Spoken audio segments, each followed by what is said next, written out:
It's Thursday the 19th of March. From the MEN newsroom, this is Channel M's Lunchtime News, and these are today's headlines. Train spotter or terror threat? The man told he couldn't take pictures of the train his daughter was about to catch. Yes, I love trains. I collect a lot of trains and I love to video trains. So I haven't been to that station for a while. And then I thought, oh, train coming along, time to get my little camera out. Also coming up, a possible U-turn on drinking from glasses and bottles outside. If customers want to come to the restaurant and they want to eat outside, you can't have an expensive wine to accompany your meal and have it in a plastic glass. Plus, why filling up your car's cheaper here than anywhere else in the country. Really? I never knew that. I wonder why that is then.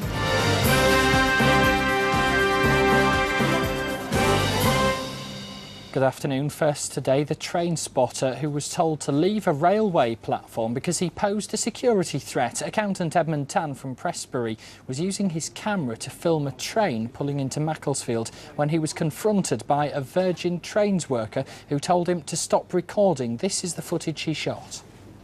You can't be filming, you have to have permission on the railway station. You're joking. No, I'm not. Can you stop filming that, please? Stop filming. How dare you when I've asked you to stop? How dare I? Don't tell me to be quiet, you're on our station.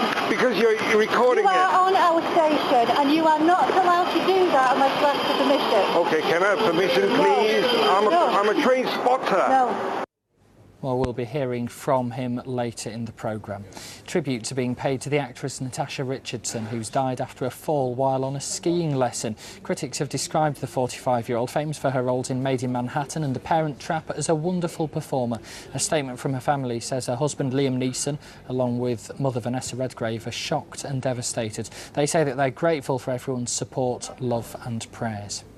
An inquiry into the death of an inmate at Manchester Prison is due to finish later. Bernard Sonny Lodge killed himself in 1998 and his family say the prison service failed to look after him. The hearing's been listening to evidence from a guard who's said to have been assaulted by the prisoner. An inquest in 2001 recorded a verdict of suicide, but jurors said at the time they'd been gagged. Next, she had the last laugh, and it came from beyond the grave for pensioner Megan Swanston from Oldham. The pensioner, who lost her battle with cancer in December, left thousands of pounds to charity rather than giving anything to her three daughters, who tried to evict her from her home. Here's Kevin Duffy. 1995, and widow Megan Swanston is in her 70s. But instead of enjoying a peaceful retirement, Mrs. Swanston was making TV news headlines, all because she was locked in a ferocious legal battle with her three daughters. I think to behave like this, and my husband had only been dead 6 months, I'm just not only devastated still, I'm just disgusted. And this is what it was all about, this quaint cottage in a quiet village. Now, the house was home for pensioner Megan Swanston, but it was owned by Megan's three daughters. And when one of the daughters, Elaine Nixon, found herself in a temporary financial difficulty, she wrote to her old mum saying the house would have to be sold to unlock the cash. Perhaps unsurprisingly, Mrs. Swanston ignored that letter. 5 days later, Mrs. Nixon wrote another letter to her mother. This time, it gave Mrs. Swanston 8 weeks to get out of the house. Mrs. Nixon warned that she would do whatever is legally necessary to get possession. After a 2-year legal battle, which ended on the steps of the county court, an agreement was made that the house would be sold to a property developer, the three daughters would each take their share of the proceeds, and Mrs. Swanston would remain in the house as a tenant. And there she remained until she died from lung cancer at the age of 85 in December last year. This week, Mrs. Swanston's will became a public document, and it contains the final twist in a saga that began 15 years ago. The will reveals that Mrs. Swanston left everything she had, around £20,000, to Dr. Kershaw's hospice in Royton. But she ordered that nothing should go to her three daughters because of the way that they treated her. Megan Swanston is buried here in Failsworth Cemetery alongside her late husband, and that's essentially where this story ends, except in one important respect. It's unlikely that Megan was aware, but in her dying hours, her daughter Elaine, with whom she fell out so bitterly all those years ago, travelled from Yorkshire to Dr. Kershaw's hospice to be at her mother's side in her final hours. Kevin Duffy for Channel M News. Well, we've tried to get in touch with Elaine Nixon and her sisters, but we understand that none of them still live in the area. Every chip shop across Greater Manchester is to be offered a new, healthier salt pot. They've only got 5 holes instead of the usual 18 to try to reduce how much salt customers use. In a trial, it cut people's consumption by 1/4. But one expert we've been speaking to isn't sure how much of an impact it'll have. I think if they do make a difference, it's going to be a very low significance, in all honesty. I think my concern would be for people who are eating in fish and chip shops a lot of the time. My concern really would be more about their intake of unhealthy fats, such as saturated fats and trans fatty acids. I think the amount of salt that they're putting on is probably less of an issue. There could be a small, but I would suggest of low significance difference to their salt intake, really, by virtue of altering the amount of holes in salt shakers in fish and chip shops. Of course, one of the things that won't affect is how much salt people put on if they're really keen to put an awful lot of salt on their chips. The Austrian man who held his own daughter captive in a secret chamber underground has pleaded for mercy in court. Josef Fritzl's waiting to hear how long he'll be sent to prison for. The 73-year-old who fathered 7 children with his daughter could be facing a life sentence after admitting rape, incest, enslavement and murder. He's told the judge and jury he regrets it with all his heart and can't make it right anymore. Plans for a widening of part of the M60 are going on display. The anti-clockwise carriageway between Swinton and Eccles will get an extra lane. Work's due to start next summer and will last for 18 months. It's one of the busiest stretches of motorway in the country, with almost 90,000 vehicles a day. Talks are taking place about lifting a ban on drinking from glasses and bottles outside Manchester's bars and restaurants. For the past 8 years, customers have had to put their drinks into plastic cups because of safety concerns. Ben Bland's on this. The Plastic Pint. It's a familiar sight outside Manchester's pubs and bars. A ban on taking glass outside was introduced in 2001 after a campaign by Channel M's sister newspaper, the MEN. But there are now plans to lift that ban because restaurants say customers complain about using plastic. Here at the Pesto restaurant on Deansgate, customers have long been allowed to take their drinks outside onto the terrace in glasses, whether it's a glass of wine or a cup of coffee, and the staff say it makes a real difference to the dining experience. If customers want to come to the restaurant and they want to eat outside, you can't have an expensive wine to accompany your meal and have it in a plastic glass. You must have it in a real wine glass. The same goes with the beer. The particular beer that we sell, you need to have it in the matched pint glass that goes with it, rather than a plastic one. But some, like Liam Sharrett, are worried about safety. Liam had a glass smashed in his face at the living room in 2007. His attacker, Lisa Key, was jailed for 2.5 years, but Liam still bears the scars. I, as much as anyone, don't enjoy drinking out of plastic glasses, but there comes a point on long summer days, for instance, when things may get a bit heated and you've just got the safety of a plastic glass. Real glasses cause harm, plastic glasses don't, so I think that's the only argument you need. The ban was lifted at certain times of the day in the gay village 6 months ago, and that trial will continue. Elsewhere in the city centre, bars and restaurants that serve food outside will be able to apply to use glass again, with decisions made on an individual basis. Ben Bland, Channel M News. Right, time for the lunchtime sport now, and Mike's here with details of a big night for Manchester City. That's right, James. It's the second leg of City's UEFA Cup tie against Aalborg this evening, with the Blues holding a 2-0 first leg lead. The Manchester Evening News City correspondent Chris Bailey is in Denmark ahead of the game and joined me on the telephone on this morning's breakfast show, where I began by asking him if City's influential defender Vincent Kompany had recovered from his toe injury in time to be included in Mark Hughes' team. He's here and he will be in the 18. The conjecture is about whether he will actually start or not. I tend to think he might do, because I think they want to protect the lead for as long as possible. He may need another injection in his toe. to get through the game to do that. But it would have been, if he's not going to play, it would have been silly bringing him. So he'll play some part in the game. It's just a matter of whether he starts or whether he comes on if it's 0-0 with half an hour to go to try and shore it up, or whether they put him on from the start and try and do it that way. Burnley's not here. The original plan was to have him on the bench and use him as an insurance policy if they needed a goal in the last 20 minutes. And then the think tank had a think about it the night before we travelled and decided it'd be better off having 3 days training at home with the physios, and so he'll be fit to face Sunderland on Sunday. So I think you can expect him and Nigel de Jong back in the side for the league game on Sunday. So otherwise, I would expect in terms of team changes, I would expect Company to start instead of Alano from the team that played on Sunday. Now, United's Edwin van der Sar, he's refused to come out of international retirement, and that's despite a personal plea from Dutch boss Bert van Marwijk. Van der Sar retired from international football last year with a record 130 appearances for his national side. And one final piece of football news, and it's good news. Macclesfield Town boss Keith Alexander, he's been given the all-clear to return to work following a precautionary brain scan last weekend. Now, Lancashire have just begun their pre-season build-up with a game against Sussex in Dubai. But before they went, we caught up with Glenn Chappell, who spoke about his new role as club captain. I found out I was captain back end of last year, so obviously I've been thinking things through all winter, and we've been training hard, and the lads are all fit and ready to go, and we're looking forward to getting out to the sun. Brings a new perspective to my game. I've been playing for a long time now, and just concentrating on my game and trying, not getting too involved. There's people who are paid to make decisions, and that's their job, and now it's my job, and I'm looking forward to a different aspects of the game. Now, staying with cricket, Paul Collingwood has been chosen to lead England in tomorrow's one-day international against the West Indies. That's ahead of Kevin Peterson, should Andrew Strauss fail to recover from his hamstring injury.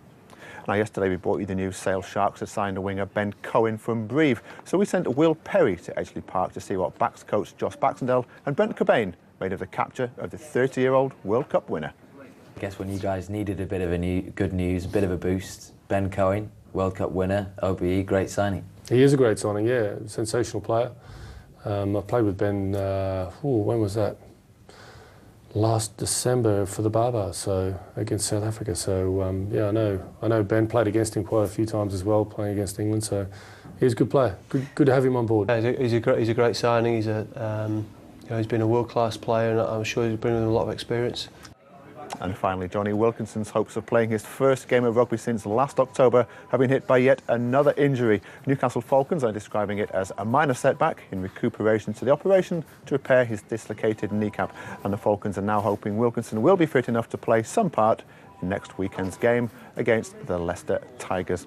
But that's it from me for now. Please try and join Sam Goodman. He'll be with you with all your latest sports headlines from 5 o'clock. Mike, thanks very much for the update.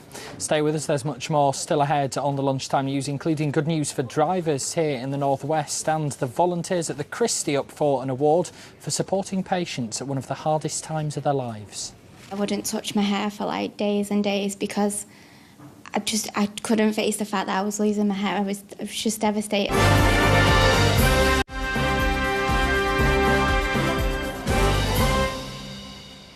This is Channel M's Lunchtime News. Welcome back. Don't forget our website, channelm.co.uk, always has this programme to watch again, along with all our other reports too. On there right now, the alcoholics costing taxpayers here in Greater Manchester millions of pounds in benefits. And we speak to people in Hale who were forced out of their homes by an unexploded bomb. That's at channelm.co.uk. Now back to our top story, and the train spotter who was told to leave a railway platform because he posed a security threat.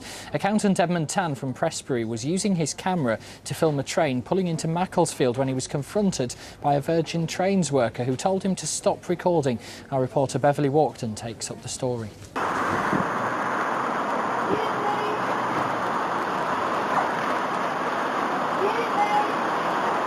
Heard somebody saying, excuse me, not knowing that she was addressing me. No. You have to stop what you're doing. What am I doing? You can't be filming. You have to have permission on the railway station. You're joking. And then when she got closer, I just say, shh, because I didn't want her to go into my video recording. You're joking. No, I'm not. Can you stop filming that, please? Stop filming. dare you when I've asked you to stop? How dare my?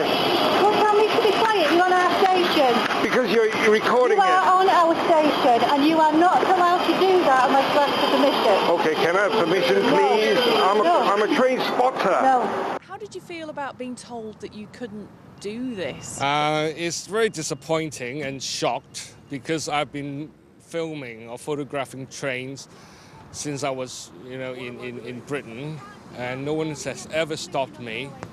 I was stopped actually in Hong Kong, and it's correct that in China, but then China is a police state, but who can blame them? But but are we getting to a police state here? Anybody can film the station because everyone's got a mobile phone's got a camera now, and you've got Google Earth who can stare right into the station from above. So this policy of not permitting photograph is silly. Virgin Trains say they're defending their actions, especially in this climate of terrorism. Meanwhile, Ed says he's writing a letter to the company to demand an apology for the way he was treated on Macclesfield platform. Beverly Walkden for Channel M News. Next, it's been revealed fuel prices here in the northwest are cheaper than anywhere else in the country. Unleaded costs on average just over 90 pence a litre. That as the AA puts more pressure on the government to delay a planned rise in fuel duty. An extra 2 pence a litre is due to be added next month, which has already been put off twice because of high oil prices. Well, we've been asking drivers how surprised they are with the prices around here. No, I'm not surprised about that, no. Why does it not surprise you? Because we're one of the busiest places in the country, so it should reflect it. And how do you feel about it going up 2p a litre in April? I'll be most annoyed. I run 2 cars, I won't be impressed. I do a lot of running around. Well, diesel prices are still quite high. So, yeah, it's not... Could do with them coming down, really. Because government-based expenses stay as they are, and the prices keep going up. So company car drivers are onto a loser, unfortunately. Actually, yeah, I thought it'd have been cheaper elsewhere. Definitely. And how do you feel about it going up 2p a litre in April? Oh, not too happy, because they put it up and then they put it back down again, don't they? And then they put it high up again. And wish to just make up the mind and keep it low myself. It varies. Because some days it goes up again, some days it goes down, depending on the oil prices. But really, it should come down. You should start getting more for your money. Big companies want to make money out of it, so you just hold it back, and then when petrols need it, they'll pay for it, and then it'll come back down again. Well, we can get some more on this story now. We're joined by motorist Duncan Burrow, who's previously protested about fuel prices. Duncan, thank you very much for coming in. First of all, how surprised are you that we do apparently have some of the cheapest fuel prices around here? Quite surprised, really, because at the end of the day, the fuel prices still seem extremely high compared to what they used to be at. And, considering the amount that the prices have fallen for a barrel of oil, crude oil, we're still paying extremely high prices, considering, we should be paying around about 10 to 15 pence a litre, a lot cheaper than what we are. There is this planned rise in fuel duty due to come in next month. What would you like to see the government doing about that? Scrap it. We're currently in a recession, as they keep telling us. We're announcing daily, job losses. People don't need more expense, coming in at the moment than what they've already got. A lot of families are struggling. A lot of families rely on their cars, and even if they don't, it still affects public services, taxis and buses.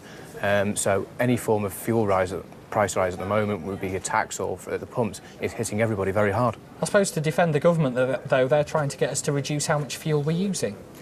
They probably are, but at the end of the day, people can't use public transport all the time. It's because the infrastructure isn't there in this country, so they have to use their car. If they have to use the car, then it's getting more and more expensive by the day to use it. OK, well, we'll see what happens when this rise is due to come in at the start of next month. Thank you very much for joining us this lunchtime. Next, volunteers at Manchester's leading cancer centre have been nominated for an award. It's in recognition of the work they do at the Christie, helping patients who've lost their hair because of their treatment. Nina Warhurst reports. For the last 17 years, Nancy has worked for Head Start, showing women who've lost their hair through cancer treatment different ways of tying scarves and bandanas, and often giving them some much-needed confidence. I wouldn't brush my hair, I wouldn't touch my hair for like days and days because I couldn't face the fact that I was losing my hair. I was just devastated when I woke up in the morning and found hair on my pillow. and I was constantly crying. Yeah. So tell me what it was like the first time the ladies came and showed you how to do different things with scarves. Well, when I got told that he was coming round and I seen him, my face literally just lit up, really excited to see what they was going to do. And the bandanas as such, they play such a huge part in your life because I wouldn't let no one see me with no hair. I had them on 24/7. There's nothing worse than being a cancer patient and looking terrible as though you were a cancer patient.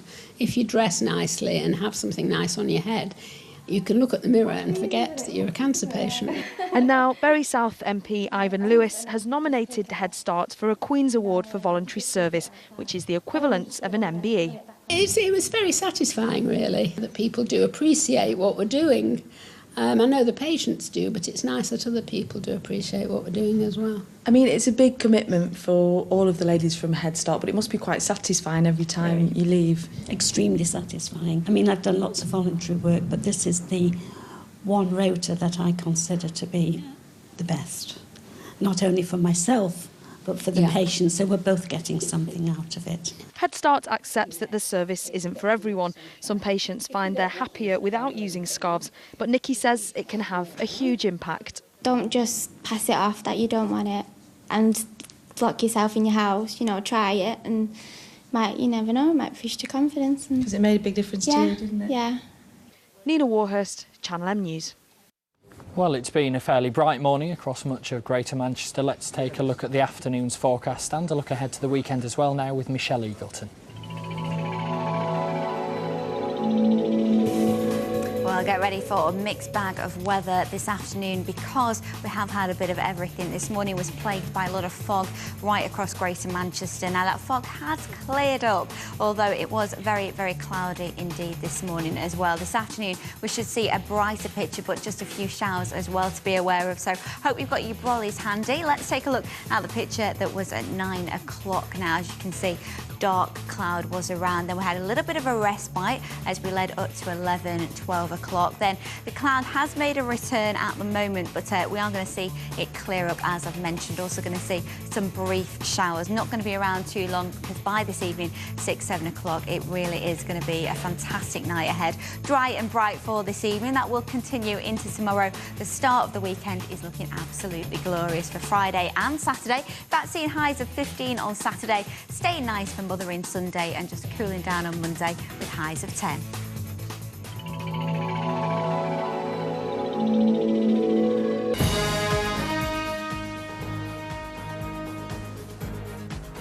This is Channel M, our top stories. A train spotter who was trying to record a video at Macclesfield railway station has spoken of how he was told to stop because he posed a security risk. Edmund Tan was confronted by a Virgin Trains worker who said he needed permission. When they refused, he was asked to leave. Tributes are being paid to the British actress Natasha Richardson, who's died following her fall while skiing. The 45-year-old wife of Liam Neeson and daughter of Vanessa Redgrave has been described as a wonderful performer by critics. Her family say they're shocked and devastated. Every chip shop across Greater Manchester is to be offered a new salt pot to try to reduce how much customers are getting on their meals. They'll have just 5 holes instead of the 18. The idea cut intake by a quarter in a recent trial. Those are today's headlines, and that was the Lunchtime News. We'll have much more on all those stories in our early evening news with Andy Crane from 5 o'clock tonight, but from me and the Lunchtime team, bye-bye for now.